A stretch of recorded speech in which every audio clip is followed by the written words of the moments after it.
drowned in dreams and memory, living in a stilted present.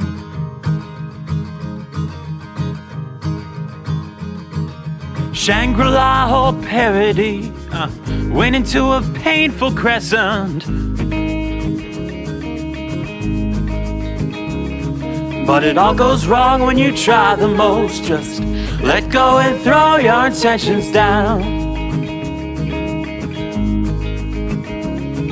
The sun is shining coast to coast. What point is there in seeing tomorrow's clouds?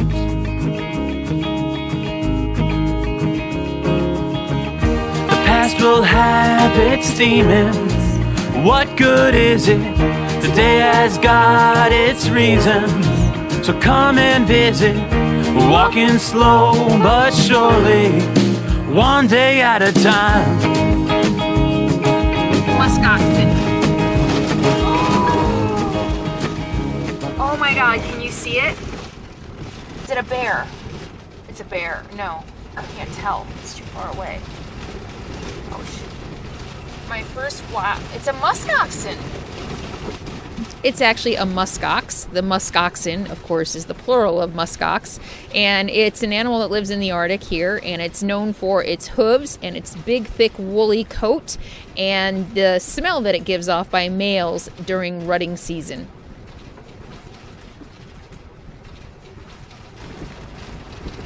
Oh, it's beautiful.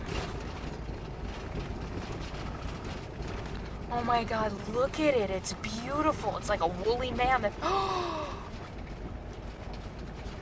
Look at that. It's a member of the Bovidae family, or I'm going to say bovine, which is the same family as domestic cattle. Oh my god, it looks so clumsy how it walks. Look at that. Musk oxen actually live in Greenland, the Canadian Arctic, and the Northwest Territories, as well as Scandinavian Peninsula and Siberia. That's right. I should do what I learned in Denali and don't rush it. Just let it do its thing. Don't push it with my RV. Although, he might be walking the whole 78 miles to Deadhorse.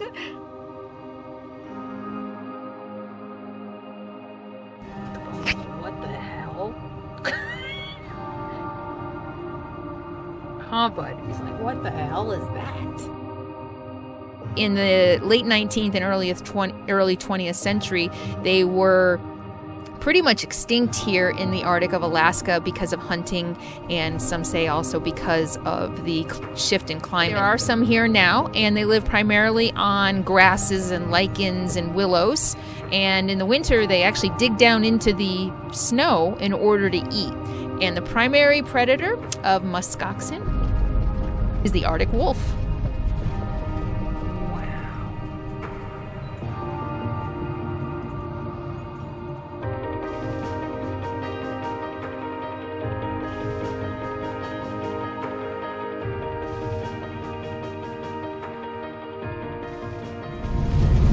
Welcome to Deadhorse. Deadhorse is a small community in Prudhoe Bay on the north slope of Alaska, north of the Arctic Circle. This is the end of the Dalton Highway. Deadhorse is mostly a community that serves the oil workers in Prudhoe Bay. And the permanent residents here number about between 25 and 50.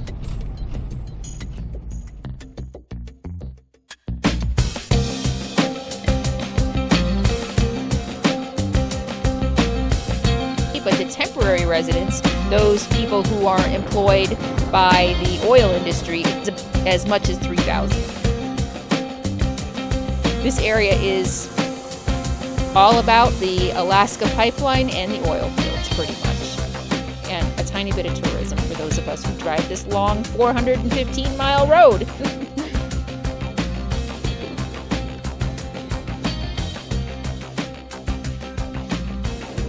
Good morning from Deadhorse, Alaska, and it's very windy, so I'm going to make this quick. Where am I? Can you see the sign? The end or the beginning of the Dalton Highway in Deadhorse, Alaska. Getting ready to do the Arctic tour in about 15 minutes. I'm packing up and getting ready to go, and It's pretty cold. It was about 34 degrees, I think, when I went to bed last night.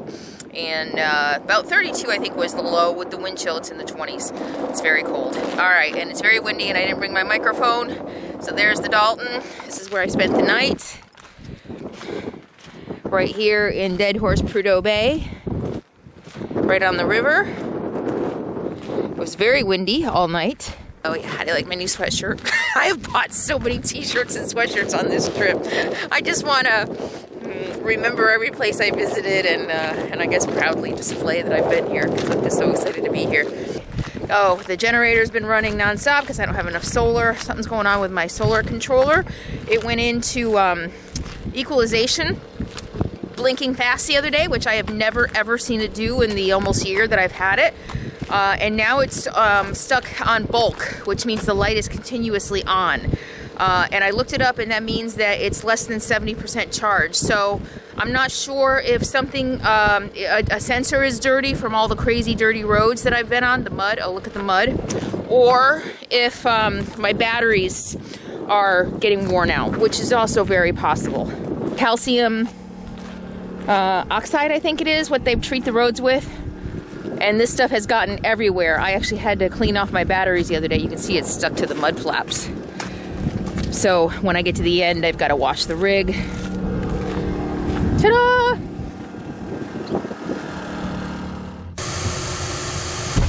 Deadhorse is the end of the road unless you're an employee of the oil companies.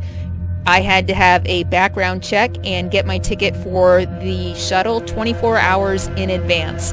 So if you do want to take the shuttle, make sure you call ahead of time, or just do what I did and got here the day before and went in, paid for the ticket, and they ran my background check, and then the shuttle takes you on to the oil refinery property in order to go to the Arctic Circle. You can't just get to the Arctic Circle on your own.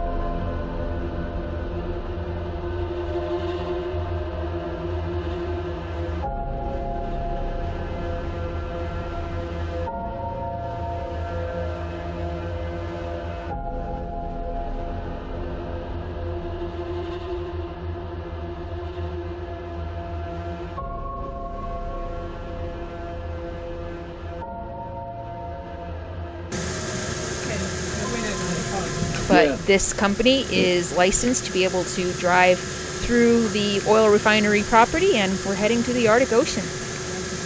Maybe we'll go for a polar bear plunge. All right.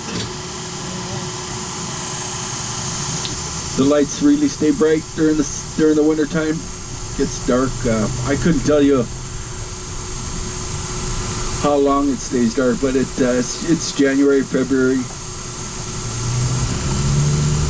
are our darkest times. They have those happy lights in the cans and stuff for people that can't handle the darkness. We've had a lot of people quit because of the darkness. A lot of people quit because of the light. They can't handle the light. This one guy said he just stared out the window, couldn't believe it was bright still at midnight, you know. So he said he had to leave.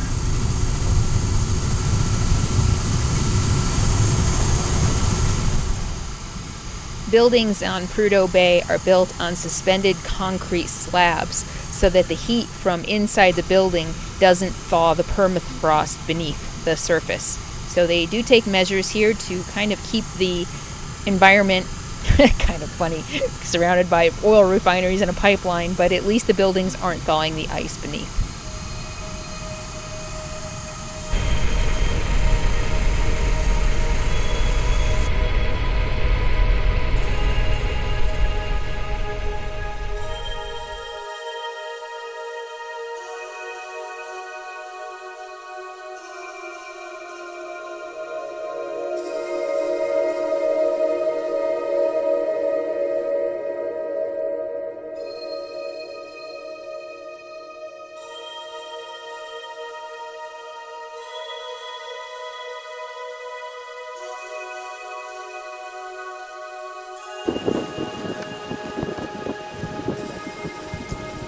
Welcome to the Arctic Ocean, Prudhoe Bay, Alaska.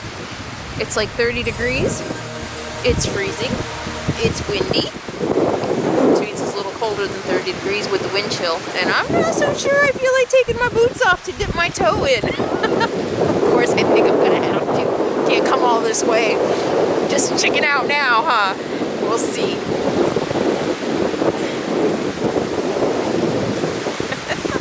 So what do you say? If we keep going straight 1,000 miles, we'll hit the North Pole.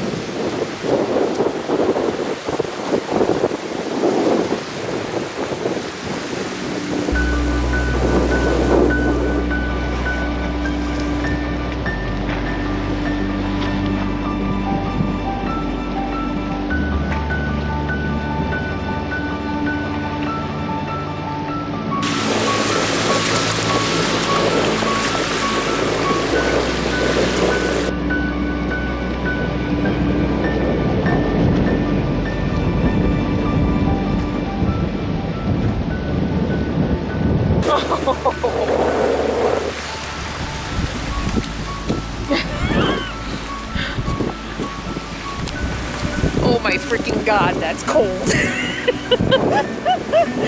Woo. Okay, I'm all nice and toasty back in my wool socks. They're already warm. Oh, they feel so good. I love wool socks. Even with not dry feet, I'm already warm. Yeah.